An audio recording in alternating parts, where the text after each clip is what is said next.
Our university crime statistics may appear shocking when compared to those at other institutions, but it could be that these high numbers are actually a good thing.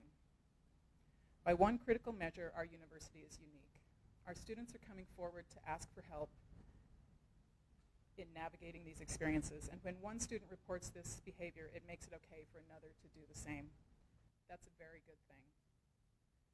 This is a continual effort. We are educating our campus about healthy relationships and interpersonal violence. Every year we have a new class of students who have learned these concepts at home, in talking to friends, and in their own relationships. This is an ongoing initiative that will never end. We believe we are building a culture of consent, accountability, and healing on our campus. Any victim is one too many. We can always do more. Today, we are also sharing the latest results of our campus climate survey, a measure of student perceptions of safety and rates of incidences on our campus. This year, we had to shift to a new survey instrument, so making comparisons with previous years is complicated. We can say, across almost all demographics, University of Utah students report lower rates of sexual or gender-based harassment, stalking, and sexual violence when compared to national benchmarks. I have VP for Student Affairs, Lori McDonald, and Rachel Aho, Assistant Vice President for Student Affairs, who can address questions about the climate survey. And I have Todd Justison, our Clery Coordinator, Chris Linder, Professor and Senior Advisor to President Randall on interpersonal violence, and the former Director of the MCVP to address specific questions about the Clery Act. All that said, there's still much to be done to refine our work to reduce violence on college campuses and in relationships between young people. Chris Linder, I'm going to have you come up to talk about what we can do to prevent violence and intervene in perpetrator experiences. Good morning. Thank you for being here. As Rebecca said, I was the founder and original director of the McCluskey Center for Violence Prevention. I've been working on college campuses for the last 20 years addressing issues of interpersonal violence. I was a victim advocate for the first 8 years of my career in higher education. And as a victim advocate, I got very tired of constantly working on the end of the spectrum where someone had already been hurt. And so at the McCluskey Center for Violence Prevention, we work really hard to try and work on the other end of prevention, which is in intervening with people who have high potential to cause harm before they cause harm. And so some strategies we know to do that. A couple of things really stand out. Many, many people who engage in harmful sexual behavior in dating relationships or sexual violence have a history of trauma themselves. And so one of the strategies we know is really important to use is to create a culture of healing around childhood sexual abuse, and children who grow up in homes with domestic violence also have a very high propensity to cause harm later in life. So building this culture of healing, of accountability, of helping people figure out how to heal their own wounds so they don't cause harm to other people is really important. The other strategy we can use specifically on college campuses is to figure out how to address low-level instances of harm. So when students start engaging in harmful behavior like sending non-consensual nude pictures to their friends or unconsensual touching, if we can intervene with those people before that behavior escalates to something more physically harmful, that's another strategy for preventing future violence. Do you have any questions for Chris? We have to let her go before we pull in Todd, who can talk a little bit about the context for the numbers, especially on the health sciences side, if you need some context for those things, as well as understanding how Clery requires us to report some things. Good to go? Okay, thanks, Chris. Thanks. Todd, do you want to come up for potential questions? So Todd can explain why we report in these cases each individual count in that relationship, as well as providing some background about why some things may be increasing on the health sciences campus. Sure. Do you have any questions? You want to know why we report individual counts? So maybe you can talk about the federal guidance and guidance from WestStat. Sure. So the Department of Education, they have a third-party contractor called WestStat. WestStat, you reach out to when you're a Clery individual to ask questions, specifically maybe when it's complicated cases. And on this, we've reached out to the Department of Education and WestStat to say an individual came in, reported, that in a past relationship of inter-partner violence, that they had 110 times non-consensual intercourse with this partner. Because each is a distinct action, then each counts individually. So that we counted the full 110, which is what the survivor asked us, or stated that it had. So we placed that within our statistics based upon Westats guidance from the Department of Education. So it's 110 different.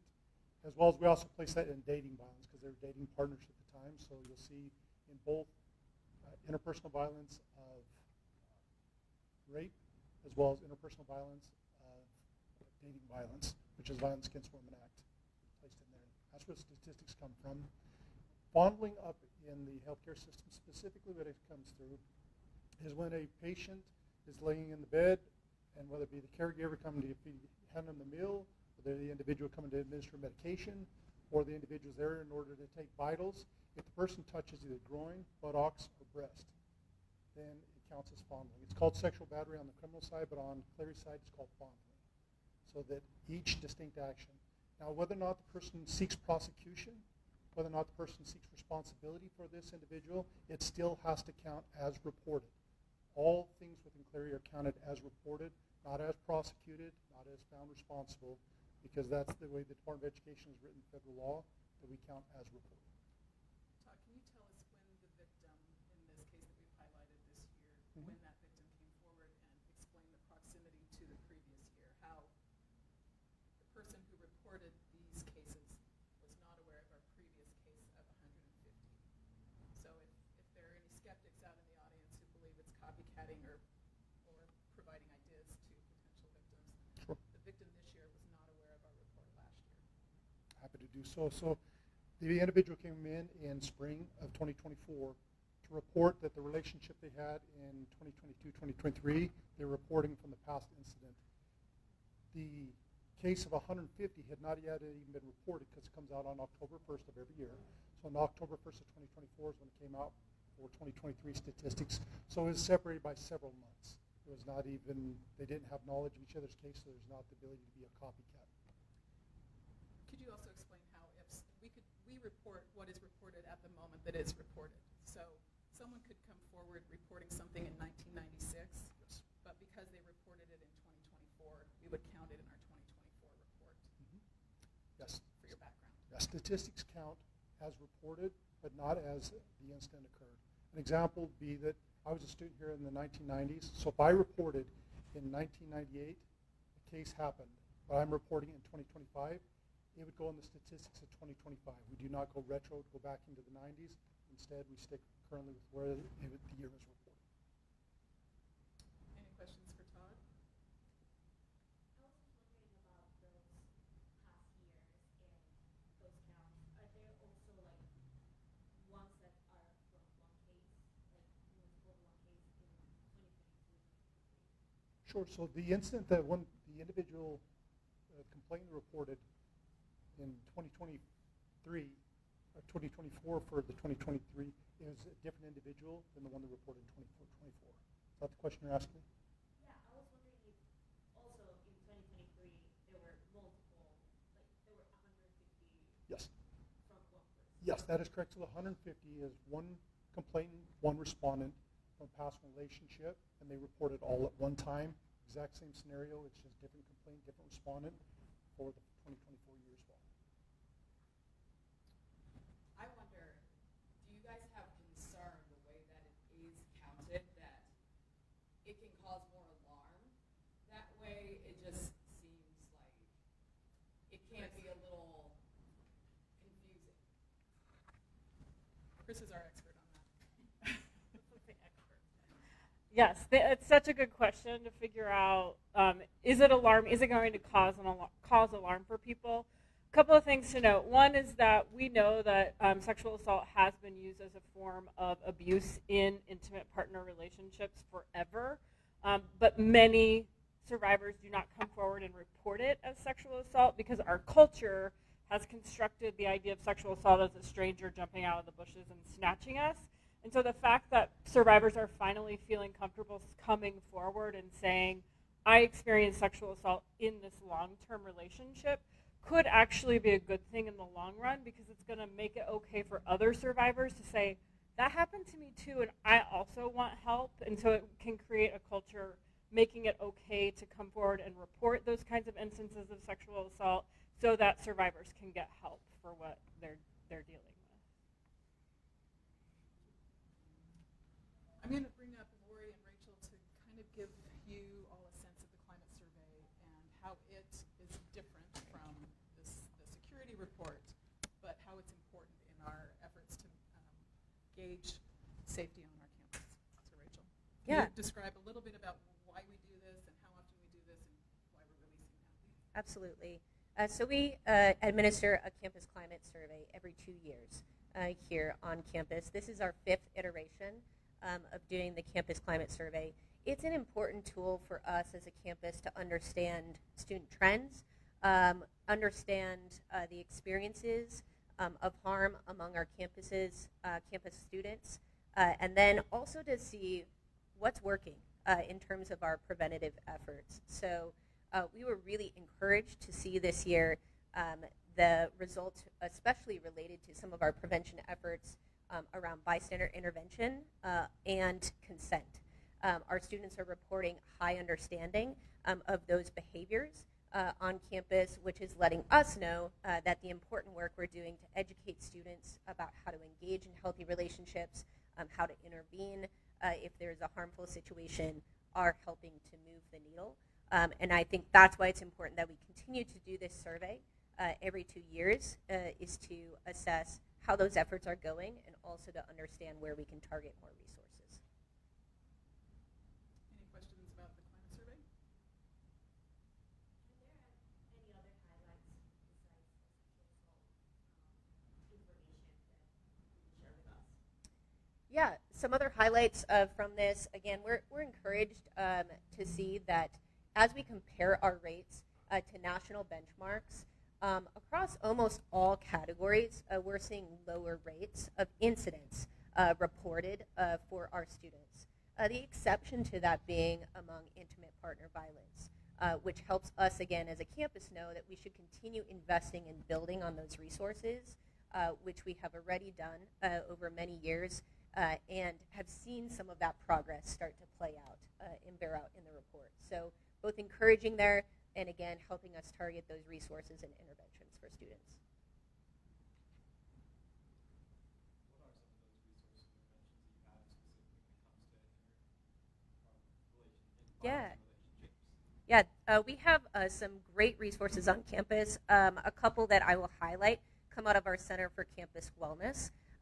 2 resources that we have there. One is many educational programs and events that we sponsor throughout the academic year to help teach students how to engage in healthy relationships and help them understand how to, again, intervene if there is a situation that could eventually result in harm to someone. So, for example, on our survey, 93% of our students said they would intervene if they noticed another student who was too intoxicated to walk home on their own. They would accompany that student to walk home. So those type of behaviors are the behaviors that we are seeking to teach in those educational programs. We also have launched a peer well-being navigation program, which helps students as well to engage in further education, advocacy, and seek peer support, which the Rankin Climate Survey also noted was really important as part of these efforts.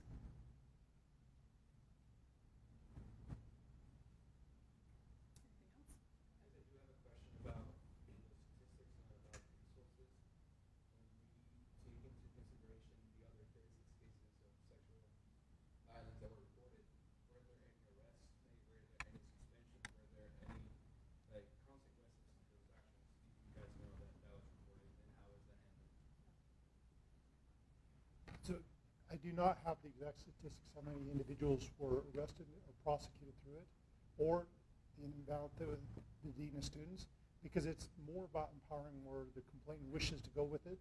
Many times we receive just reports, and the reports are, I want you to know, and I'm seeking resources, and we provide the resources. Some do seek and say, I also would like to go through whether it be a district attorney criminal or whether I want to go through the Student Code of Conduct system here at the University of Utah and have it investigated through Office of Opportunity and Title IX or dean students. I do not have exact statistics to be able to bring it to you. But we will refer the students who do want to pursue Yes. accountability, we will refer them to the different offices, Yes. depending on the type of accountability they want. They may not necessarily want criminal charges, they may want student discipline, they may want to just talk to OEO about harassment and other things. Mhm. And when you say student discipline, what does that mean? Suspension, expelling? Yes, that could be. I mean, Student Code of Conduct has various levels of after something is reported, where it can be up to intern suspension while the investigation takes place. It could be reclassification and changing of classes, so to avoid responding, complaining, interacting, or coming across each other.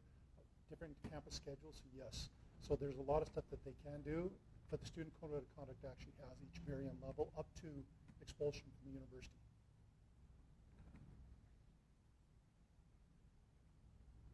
Anything else? And you're welcome to peel off anybody individually if you want to do a one-on-one interview. Thank you all for coming. I appreciate it. Thank you. You're welcome to reach out to us if you have